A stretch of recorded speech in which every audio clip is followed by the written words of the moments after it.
그들은 믿음으로 나라들을 이기기도 하며 의를 행하기도 하며 약속을 받기도 하며 사자들의 입을 막기도 하며 불의 세력을 멸하기도 하며 칼날을 피하기도 하며 연약한 가운데서 강하게 되기도 하며 전쟁에 용감하게 되어 이방 사람들의 진을 물리치기도 하며 여자들은 자기의 죽은 자들을 부활로 받아들이기도 하며 또 어떤 이들은 더 좋은 부활을 얻고자 하여 심한 고문을 받되 구차히 풀려나가기를 원하지 아니하였으며 또 어떤 이들은 조롱과 채찍질 뿐 아니라 결박과 옥에가 치는 시련도 받았으며 돌로 치는 것과 톱으로 켜는 것과 시험과 칼로 죽임을 당하고 양과 염소의 가죽을 입고 유리하여 궁핍과 환난과 학대를 받았으니 이런 사람은 세상이 감당하지 못하느니라.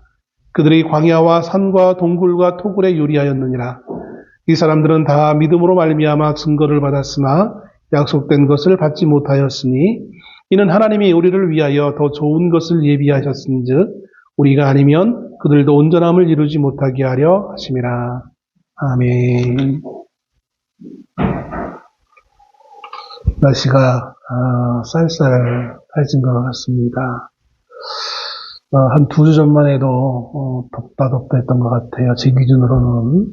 그래서 앉아 계신 분들은 아니겠지만 서서 말씀을 전해야 될 입장에서는 뒤에 선풍기를 틀어놔야 땀을 흘리지 않을 정도였는데 이제는 처음에 단에 서는데 약간 쌀쌀한데 추운데 라는 생각이 들 정도로 날씨의 변화가 급박스럽게 있는 것을 보게 되었습니다.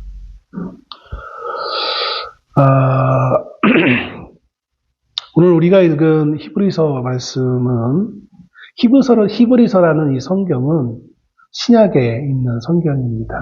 자신에서 봤겠지만 그런데 이 히브리서는 그 내용적 측면을 보면 사실은 구약에 있어도 하등 이상하지 않을 정도로 그 내용적 면이 다분히 제사제도와 율법에 관련되어지는 것들을 많이 활용하고 있는 것을 보게 되었습니다.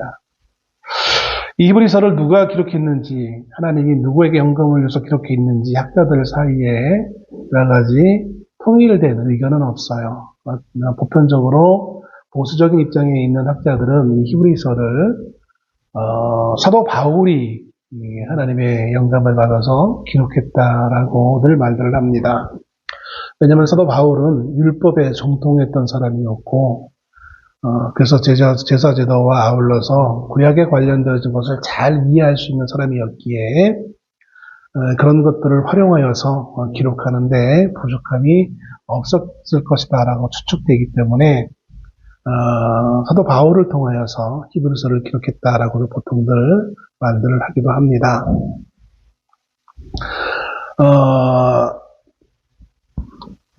히브리서에는 좀 전에 방금 말씀드렸듯이 사실 이 히브리서는 말 그대로 히브리라는 말이 유대인들을 지칭하는 말입니다. 그래서 주로 이 히브리서를 기록할 때에 유대인들을 대상으로 여겨지고 이 말씀을 기록한 걸로 추측되어집니다. 왜 유대인들을 향해서인가?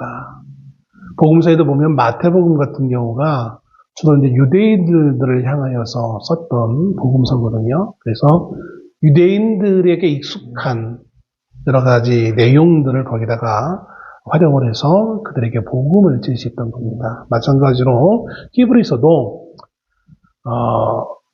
유대인들 하면 사실 우리는 복합적인 생각을 할 수밖에 없어요. 왜냐하면 예수님을 죽인 이들이 유대인이었고 그럼에도 불구하고 예수님이 유대인이었고 라는 어떤 그런 것들 때문에 어떻게 보면 가까이 할래야 가까이 할 수 없고 또 멀리 할래야 또 멀리 할 수 없는 그러한 이들일 수밖에 없습니다.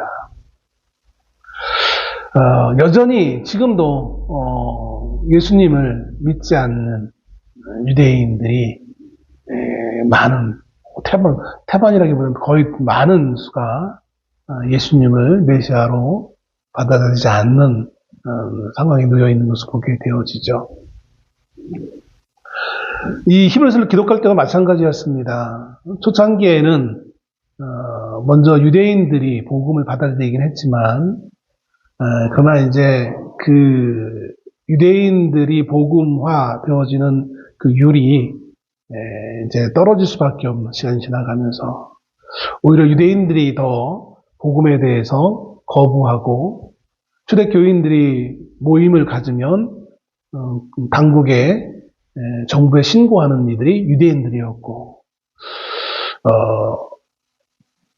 그런 신고당하지 않기 위해서라기보다도 그런지 복음을 전해야 되는 필요성이 있기 때문에 그 유대인들을 설득하기 위해 어떻게 설득할 것인가. 유대인들이 가장 확신을 갖고 있던 그 부분들을 통하여서 접촉점을 찾기 위해 이 히브리서를 기록해주고 있는 것을 봅니다. 유대인들은 별로 그렇게 내놓을 자랑할 것이 없음에도 불구하고 그들이 자랑하는 것이 있는데 그게 뭐냐면 자신들이 하나님의 율법을 가지고 있다는 것입니다. 그리고 하나님이 가르쳐 주신 제사, 제도를 가지고 있다는 것이었습니다. 지금 상황은 로마라는 제국의 거의 식민지화된 나라이고, 자랑할 것 아무것도 없지만, 그래도 그들은 자랑할 것이 있는데, 우리는 하나님의 적통이야, 하나님의 유일한 백성이야. 그리고 모세라는 위대한 지도자를 통하여서 하나님의 율법과 제사 제도를 받은 민족이야.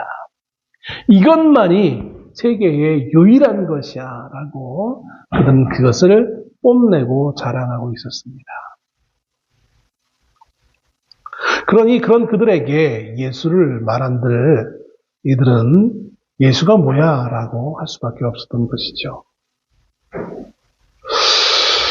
그러한 유대인을 향하여서 히브리서는 너희들이 진정으로 믿어야 될 믿음의 대상이 누구인지, 그들에게 있어서는 여호와 하나님을 믿는 믿음의 대상이라고 할 수도 있겠지만, 그러나 그들이 추종하는 일이 하나님은 너무나 자신들의 영역에서 훨씬 뛰어나신 분이기에 감히 언급할 수 없을 분이라고 여긴다면, 그들이 가장 자랑할 만한 존재가 있는데, 두 존재가 있는데 그 중에 한 사람은 왕이었던 다윗이었고, 두 번째 또 다른 일은 바로 자신들의 그 하나님의 율법을 가져다 준 모세라는 사람이었던 것이죠.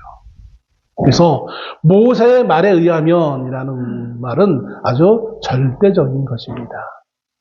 누가 뭐란들 모세의 말에 의하면, 그건 곧 구약 성경을 말하는 거죠. 율법을 말하는 거죠.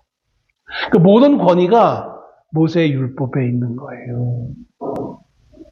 그 모세의 율법을 어떻게 해석하느냐에 따라서 사람들이 거기에 권위를 가져다 주는 것을 보게 되었습니다.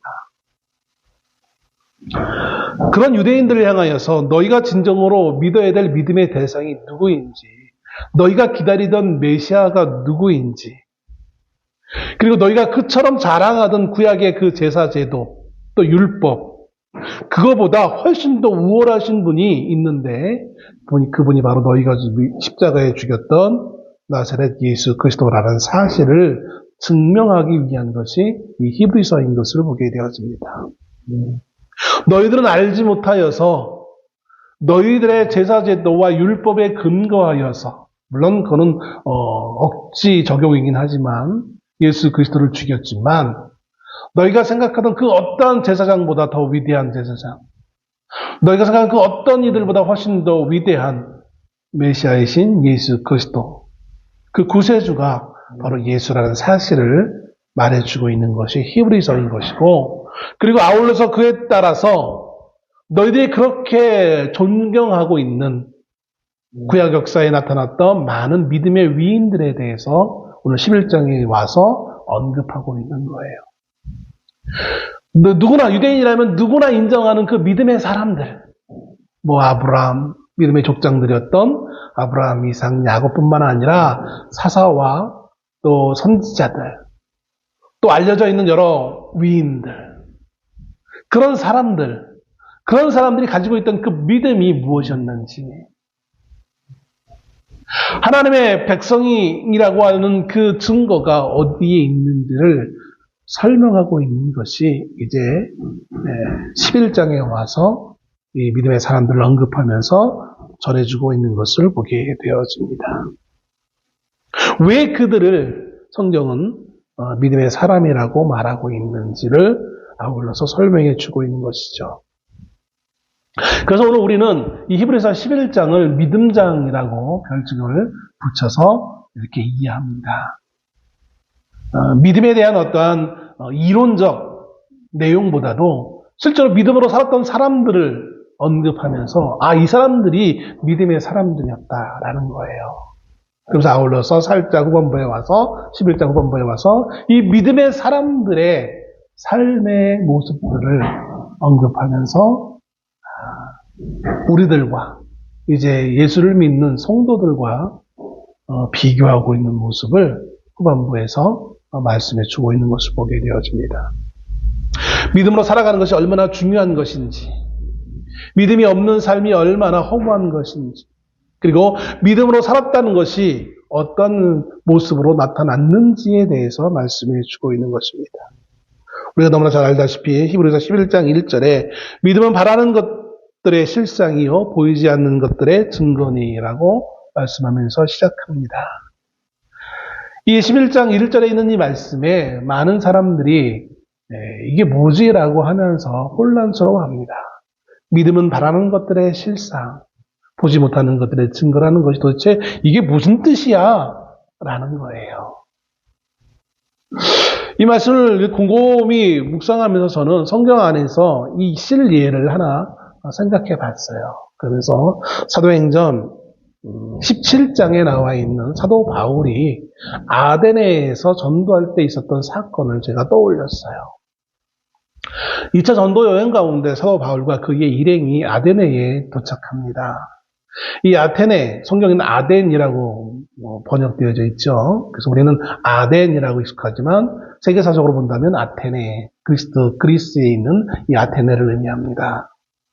이 아덴에 도착하여서 이제 그 도시를 쭉 돌아볼 때에 수많은 우상들을 발견합니다. 그리고 그 우상을 섬기는 많은 사람들이 있는 것을 봅니다.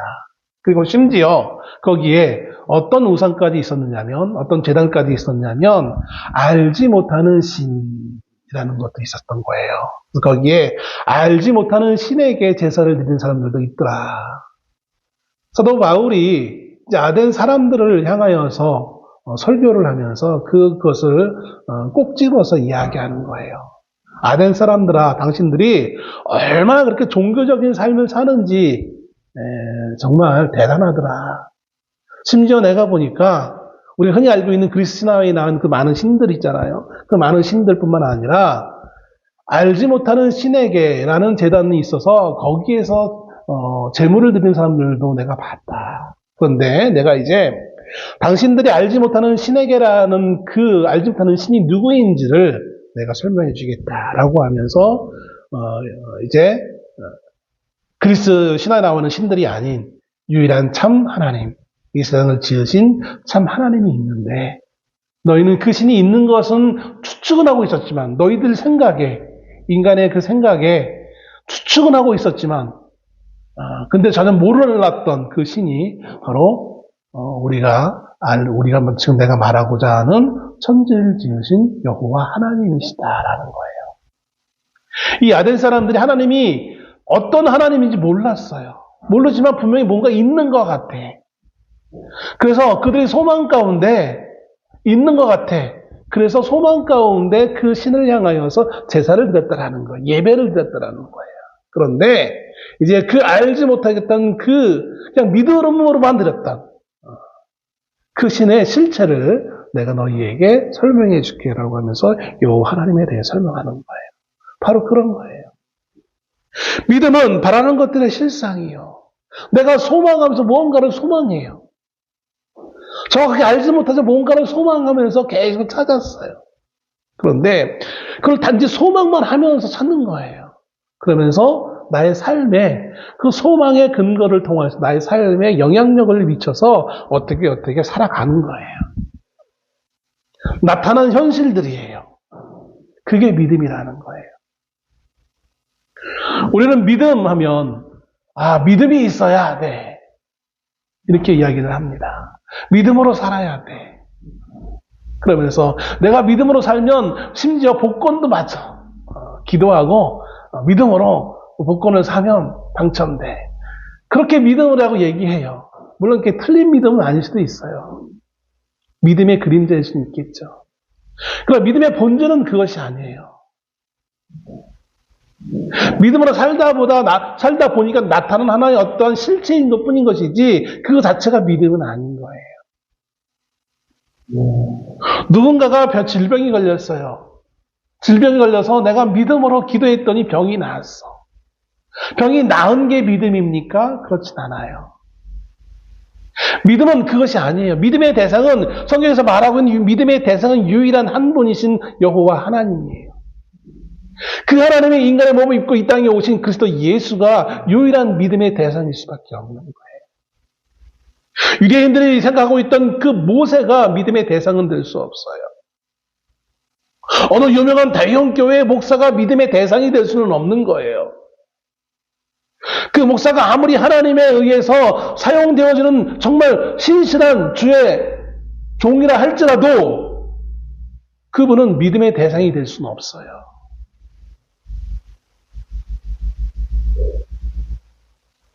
성도들은 그분을 사랑할 수는 있지만 믿음의 대상은 될 수 없어요. 그분이 우리에게 말씀을 전해주고 우리를 위해 기도해주고 우리의 여러 가지 전반적인 것들을 위해서 많이 수고와 노력을 하고 있지만 그러나 그분이 하나님이 될 수는 없어요. 물론 그분에게 감사할 수는 있겠죠. 그러나 그 감사가 도에 지나쳐서 그분 자체가 신앙의 대상이 돼서는 안 되는 거예요. 그러나 오늘날 수많은 성도들이, 수많은 목회자들이 착각을 할 때가 참 많다라는 거예요. 근데 그것이 어디에 있느냐? 유대의 역사에 그대로 드러나 있어요.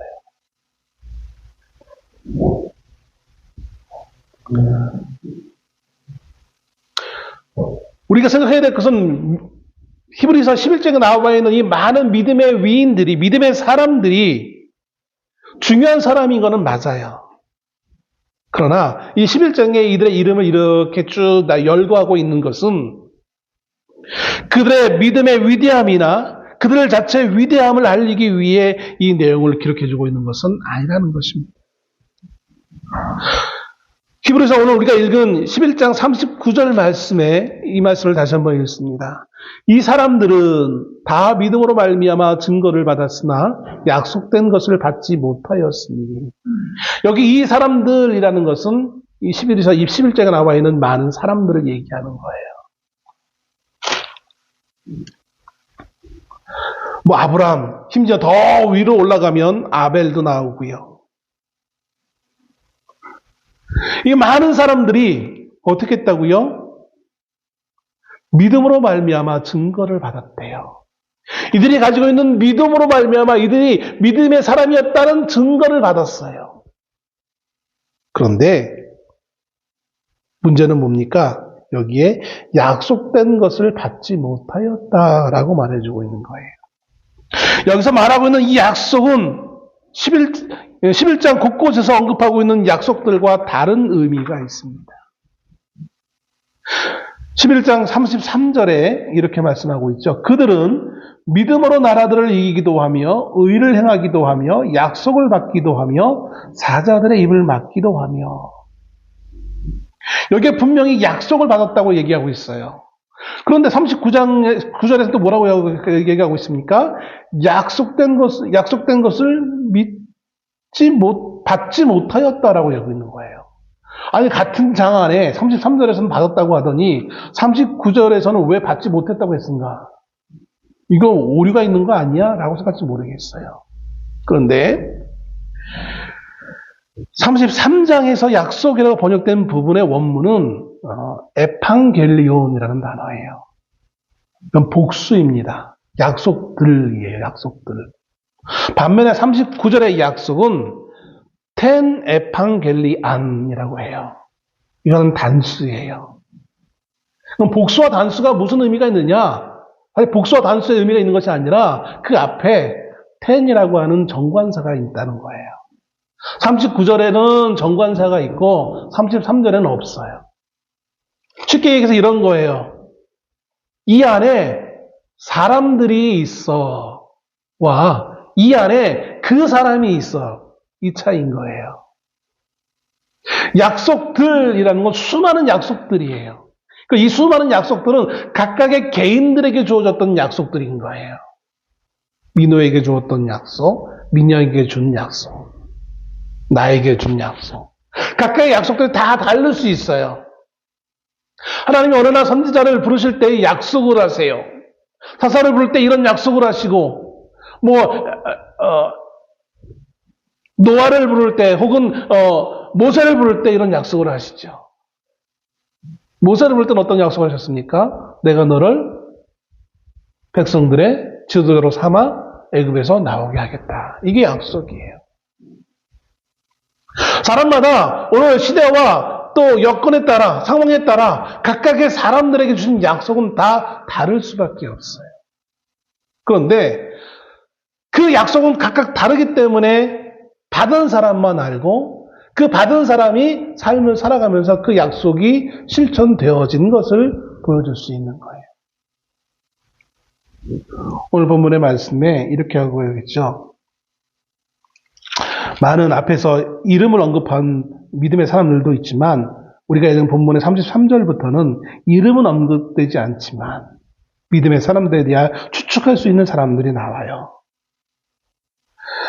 33절부터 다시 봅니다. 그들은 믿음으로 나라들을 이기기도 하며 의를 행하기도 하며 약속을 받기도 하며 사자들의 입을 막기도 하며.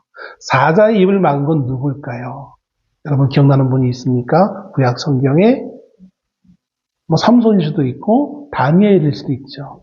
다니엘이 사자굴에 들어갔을 때 그 입을 막았잖아요. 물론 그 입을 막은 건 하나님이시지만 그 당사자가 다니엘이었기 때문에 다니엘이 막은 것처럼 표현해 줄 뿐인 것이죠.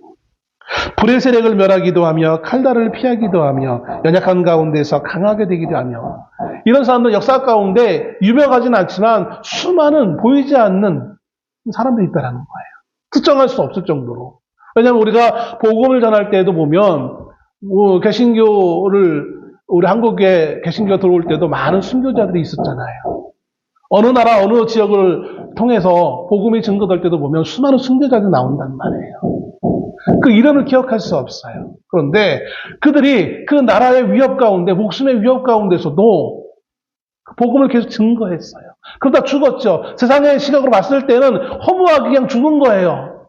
나라의 권력에 손가락 앞에 죽은 거예요. 그런데 성경은 그것을 그냥 손가락 죽었다라고 하지 않고 육체적으로는 죽었지만 그 믿음을 지켰기에 이겼다라고 표현하고 있는 거예요. 여자들은 자기의 죽은 자들을 부활로 받아들이기도 하며 35절 말씀이죠. 자기의 죽은 자를 부활로 맞아들였어요. 죽었다 살아난 사람이에요. 구약 성경에 죽었다 살아난 사람을 맞은 사람이 있습니다. 누굽니까? 사르밧 과부 같은 경우.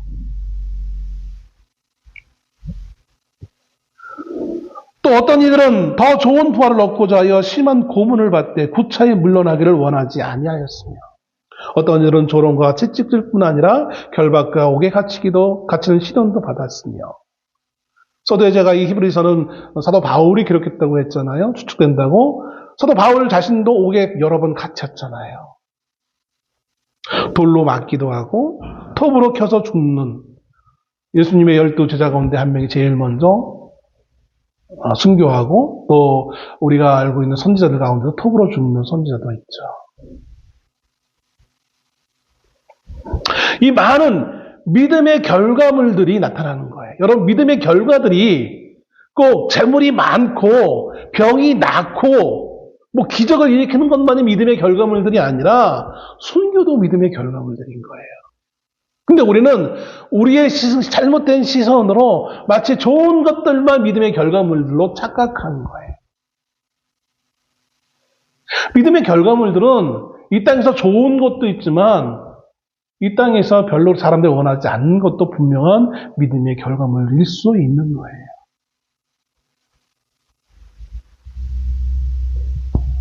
제가 언젠가 한번 말씀드린 것 같은데, 노회에서도 그 부분을 지적하는 우리 목사님들 몇 분이 계시더라고요. 고 옥하는 목사님이 살아생전 설교할 때 한국교회 문제가 뭐냐, 안타까운 심정으로 후배 목사들 앞에서 이거를 얘기했다는 거죠. 한국교회의 가장 큰 문제는 성경대로 교회를 하다가, 목회를 하다가 성경대로 망한 교회가 없는 것이 문제다 라고 말했다라는 거예요.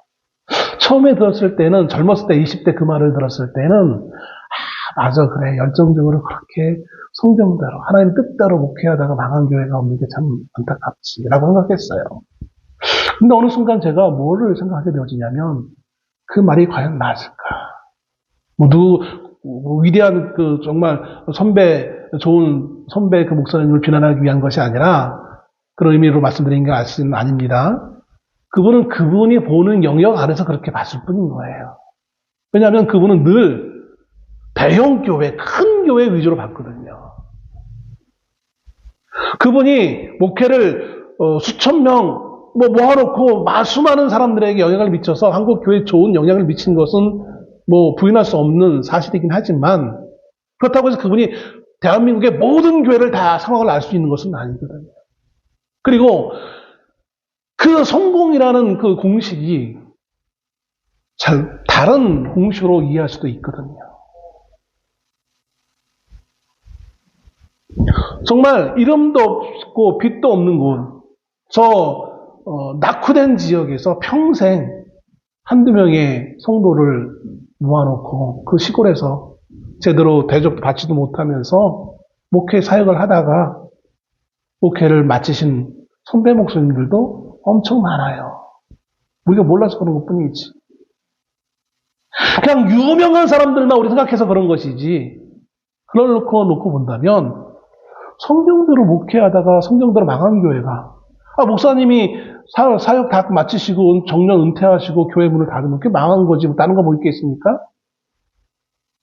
그런 식으로 본다면 우리가 알지 못하는 곳에서, 섬 같은 곳에서, 낙후된 지역에서 알아주는 사람 없이 평생 목회하다가 목회를 끝낸 분들이 얼마나 많아요. 그분의 목회는 그러면 뭡니까? 성경대로 한 것이 아닙니까? 망한 것이 아니에요? 맞잖아요.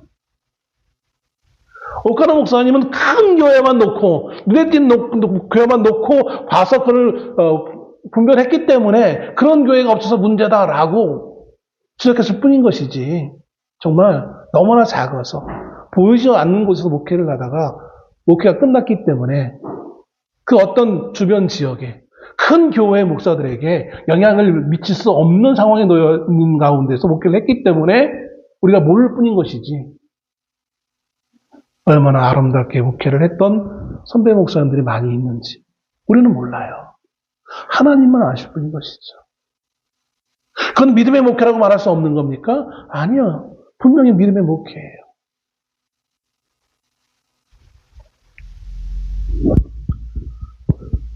다시 본문으로 돌아가서 33절에 말씀했던 약속은 앞에서 말씀드린 것처럼 각각 개인에게 주었던 약속이었어요.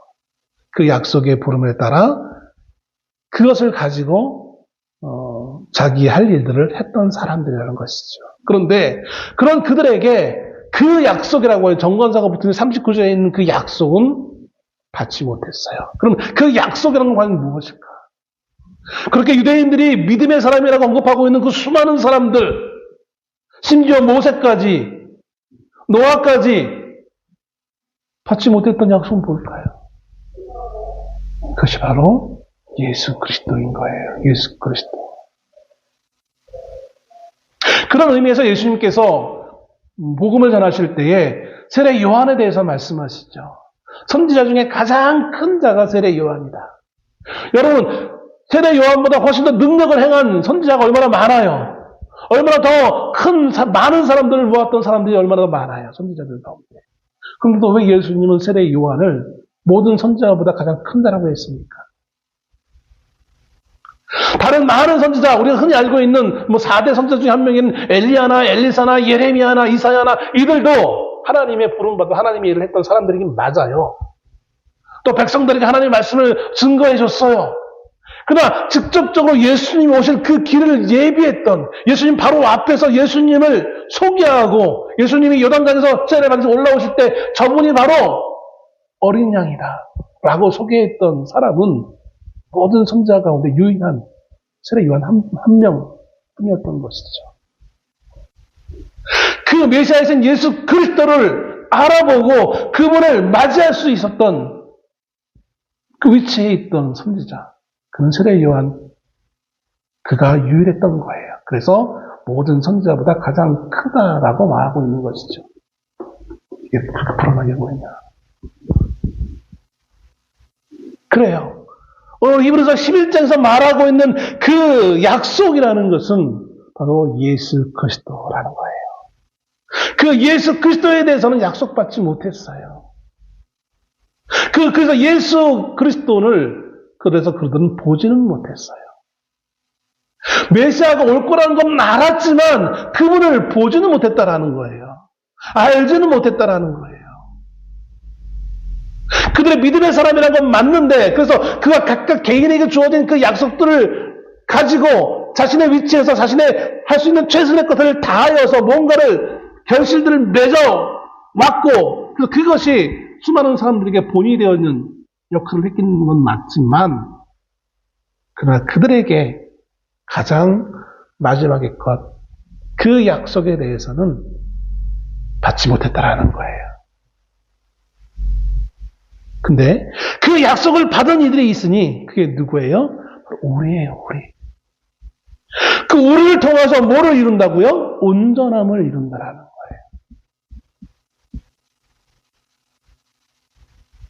즉 우리가 그 약속된 것을 보고 믿음으로 말미암아 그들의 그 믿음이 더욱더 아름답게 빛나는 거예요.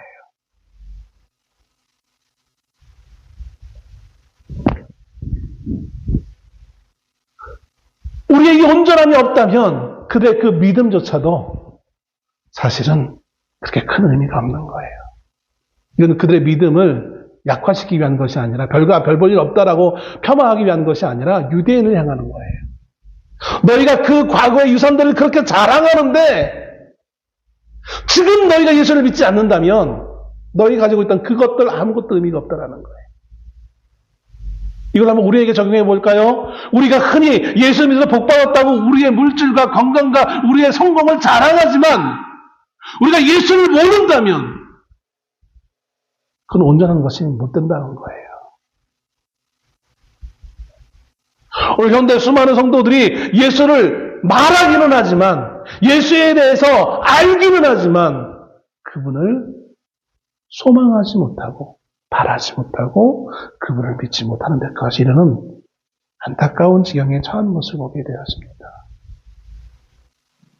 우리의 삶의 터전에서 우리의 삶의 영역에서 우리는 얼마나 예수에 대해서 말하고 있습니까? 얼마나 예수에 대해서 생각하고 있습니까?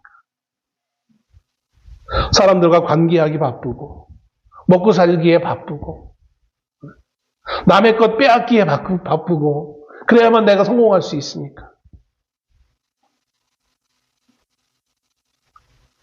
우리가 바라는 것은 예수를 바라야 되는데 예수를 바라는 것이 아니라 예수 때문에 주어지는 또 다른 무언 열매에만 관심을 가지고 있는 거예요. 성경에 나와 있는 수많은 믿음의 사람들이 그렇게 살다니만 야 축복받아서 뭐 가문이 잘 되고 부자가 되고 그랬더라. 예수가 목적이 아니라 부자가 목적이 되고 잘 되는 게 목적이 되어지는 거예요. 유대인들에게 광야에서 약속의 땅에 들어가는 게 중요한 것이 아니었어요. 약속 땅에 들어가서 거기에서 누구를 섬길 것이냐가 중요한 거였어요. 누구를 예배할 것이냐가 중요한 거예요, 사실은. 그래서 그거를 훈련시키기 위해서 광야 40년 동안 그렇게 그들을 이끄셨던 거였어요. 약속의 땅에 들어가는 건 당연한 거예요. 왜? 하나님이 약속들 가운데 하나였으니까. 하나님이 약속하셨기 때문에 그건 당연한 거예요. 그건 나의 노력과는 전혀 상관이 없어요. 하나님이 들어가게 하시면 들어가는 거예요. 오늘 좀 그러니까 더 이상 행진하지 말고 여기 머물러 텐트 쳐 하면 아, 나 힘이 남아 돌아가는데요? 갈 수 있어요. 갈게요가 아니에요. 그냥 머물러야 되는 거예요. 오늘 더 가야 돼. 아, 오늘 힘들어요. 못 가겠어요. 그래도 하나님이 가라면 가는 거예요. 왜냐하면 그것이 내가 하나님의 백성이라는 사실을 인지하기 위한 가장 좋은 훈련의 방법이었어요. 하나님이 저 앞에 가고 계시는데 따라가야지. 나 힘드니까. 나 여건이 안 되니까 난 좀 이따 갈게요. 먼저 가세요. 이게 아니라 나의 여건과는 아무런 상관없이 하나님과 함께 가는 것이 하나님의 백성의 모습인 거예요. 이게 믿음의 사람의 모습인 거예요. 가만히 계산해 보니까 아, 내가 지금 힘들긴 하지만 저 정도까지나 따라갈 수 있어. 계산해 보니까 내 머리로 계산해 보니까 저 정도까지 따라갈 수 있는데 계산해서 가는 게 아니라는 것이지. 내가 이 정도까지는 내가 순종할 수 있어 해서 순종하는 게 아니라는 거예요. 믿음의 사람들을 언급하는 이유가 바로 여기에 있는 거예요. 그들은 뭔가 계산하여서 나에게 이득이 있기 때문인 것이 아니라 그들이 비록 그 약속을 몰랐음에도 불구하고 그 약속이 있는 걸로 받아들였어요. 그리고 개인에게 주어진 약속을 근거로 하여서 더 최종적인 그 약속을 바라보면서 그들은 나에게 준 그 약속을 이루기 위해 하나님 앞에 헌신했던 것을 보게 되었습니다.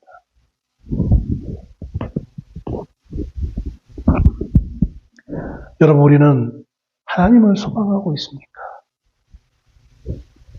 내가 가지고 있는 것 때문에 유대인들이 가지고 있는 그 제사제도와 율법은 예수를 믿는데 큰 장애물이 되었던 것을 보게 되었습니다. 내가 가지고 있는 이 제사제도만 잘하고 있으면 나는 하나님의 백성이야 라고 그들은 착각하고 있던 것이었죠. 그 제사제도가 가르쳐주는 찍는 그 점점에 있는 것이 예수 그리스도인데 그 예수 그리스도를 바라보지 못하고 앞에 있는 제사제도에만 머물러 있는 어리석음을 보였던 것이죠.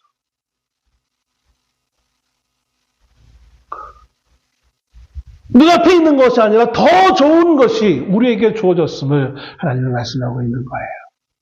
우리들은 생각합니다. 아, 그건 모르겠고, 10년 후, 20년 후가 뭐가 중요해? 지금 당장 내 삶 앞에 있는 삶이 중요한데. 바로 이게 믿음의 사람과 믿음의 사람이 아닌 사람의 차의 구별점이 여기 나타난다는 거예요. 믿음의 사람이라고 그 앞에 어려운 요소가 없었겠습니까? 힘겨운 요소가 없었겠습니까? 그걸 무시했습니까? 아니에요. 똑같이 경험하며 살아갈 수밖에 없는 인생들이었어요. 그런데 더 좋은 것이 있었다라는 거예요.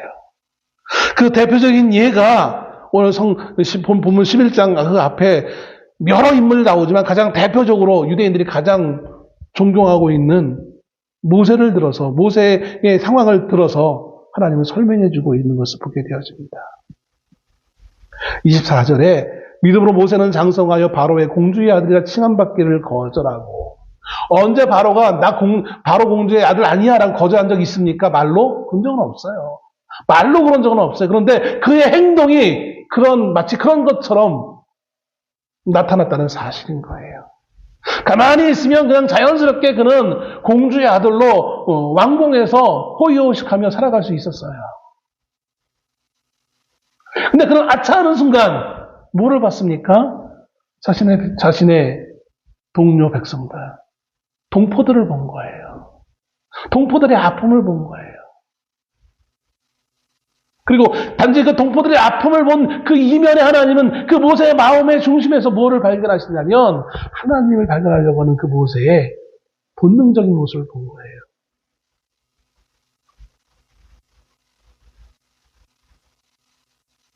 그래서 25절에 도리어 하나님의 백성과 함께 고난받기를 아니 백성들을 돌아봤는데 왜 이렇게 말씀하시느냐? 그 백성들이 하나님의 백성이기 때문에 그런 거예요. 누구를 향하여 마음을 가졌느냐는 거예요. 그 하나님의 백성들의 고난받는 그것을 안타깝게 여기고 그들을 좀 돌아보는 마음을 갖는 그때 그는 편안히 왕궁에 있었음에도 불구하고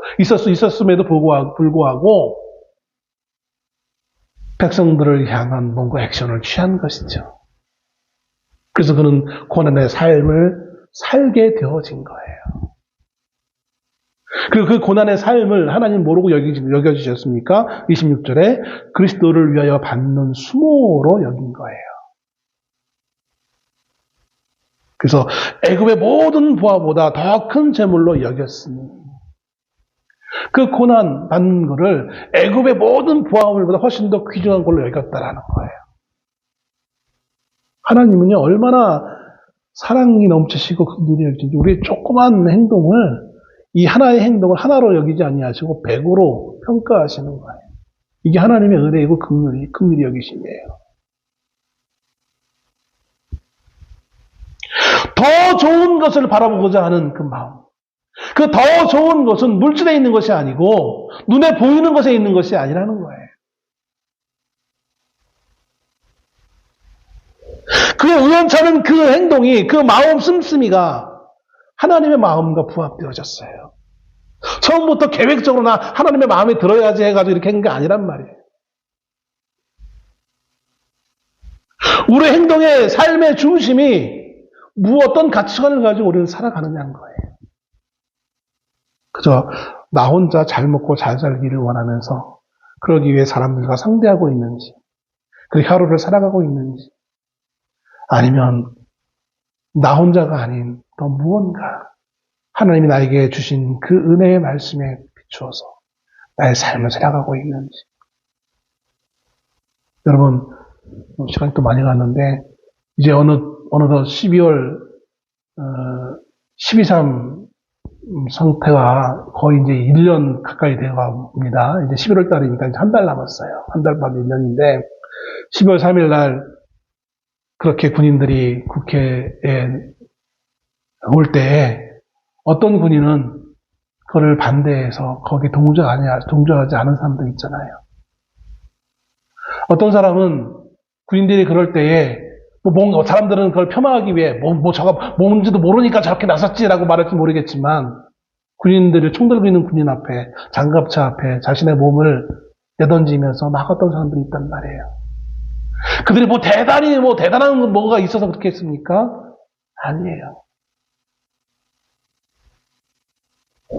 이것을 허용하면 뭔가 더 큰 비극이 일어날 것 같은 그런 예감에 그들은 그 순간 본능적으로 행동했을 뿐인 거예요. 어떤 이들은 아무 일이 없었으니까 그건 아무것도 아니야. 아무도 안 다치고 안 죽었으니까 그건 아무것도 아니야 라고 폄하하는 사람이 있을지 모르겠지만 그날 그렇게 나섰던 사람들이 없었다면 정말 아무 일이 없었을까요? 오늘 믿음의 사람들이 그냥 하나님이 주신 그 믿음이 아닌 그 약속을 받았음에도 불구하고 그 약속을 거부하고 난 그 약속을 모르겠고 내 현실이 더 중요해. 이렇게 살았다면 그는 그 더 좋은 것을 알지 못했을 것입니다. 더 좋은 것이 그들에게 주어지지 못했을 것입니다. 그런데 오늘 우리는 그들이 알지 못했던 더 좋은 것이 무엇인지 알잖아요. 비록 우리가 눈으로 예수를 보지는 못했지만 하나님이 주어진 그 약속이 성취되었다는 사실을 이미 알고 우리는 예수를 믿고 있습니다. 남은 것은 다시 오실 예수 그리스도예요. 다시 오실 그 예수 그리스도가 언제 오실지 알진 못해요. 그러나 이미 역사에 예수 그리스도가 메시아로 한 번 오셨던 것처럼 한 번 오신 분이니 다시 못 오실 일이가 없잖아요. 그럼에도 불구하고 우리는 그 다시 오실 예수 그리스도를 소망하지 못하고 믿지 못하고 당장 내 눈앞에 있는 것에 연연하여서 그것에만 마음을 사로잡혀서 우리는 인생을 허비하고 있지는 않습니다. 오늘 성경은 우리에게 말씀합니다. 우리가 아니면 그들로 온전함을 이루지 못하게 하려 하십니다. 우리가 그리스도를 향한 온전한 믿음을 갖지 못하면, 이 더 좋은 것을 향한 간절함과 소망을 갖지 못하면 앞에 믿었던 많은 사람들의 그 믿음이 폄하되어지는 거예요. 나와 그가 무슨 상관이야? 내가 중요하지. 아니에요. 우리는 하나님 안에 한 공동체인 거예요. 한 교회예요. 그래서 심지어 예수 그리스도도 우리와 하나인 거예요. 내가 예수를 온전히 바라보지 못하면 그리스도 예수의 십자가의 죽으심이 헛된 것이 되어지는 거예요. 물론 진짜 헛된 것이 되는 것은 아니지만 여러분 그런 모습으로 우리는 변질된 모습으로 우리 스스로를 내던지는 거예요. 그리스도 예수의 십자가의 죽음이 가장 가치 있는 죽음이 되어지는 것은 물론 그 자체만으로 가치 있긴 하지만 우리의 영역에서 우리가 인지하는 영역 안에서 우리가 그리스도를 소망하며 다시 오실 그리스도를 소망하며 그분의 말씀에 귀를 기울이며 나에게 주어진 사명을 다하며 살아가는 거예요. 그건 단지 그건 다 윤리적이잖아요. 그건 윤리가 아니에요. 그냥 삶을 살아가는 거예요. 마치 살아있는 사람이라면 당연히 호흡하는 것처럼 우리가 하나님의 교회에 나와서 예배드리고 말씀대로 살기 위해 늘 실패하지만 다시 한번 은혜를 구하며 눈물을 흘리며 은혜를 구하며 다시 한번 새 힘을 얻어서 다시 세상을 향해 나아가 믿음으로 살기 위해 정말 피 흘리기까지 싸우는 삶을 살아야 되는 그것은 내가 윤리적인 사람이 되기 위함이 아니라 예수 그리스도의 십자가의 죽으심이 나를 위한 죽으심이라는 사실을 고백하기 위함인 거예요. 그래요. 예수님의 십자가의 죽으심은 나의 삶을 보건대 결코 헛된 것이 아니었습니다. 라고 나의 삶을 통하여서 증명이 나는 거예요. 실체가 되게 하는 거예요. 이게 더 좋은 것을 받은 우리의 삶의 모습이 되어지기를 주의 이름으로 축원합니다. 기도하겠습니다.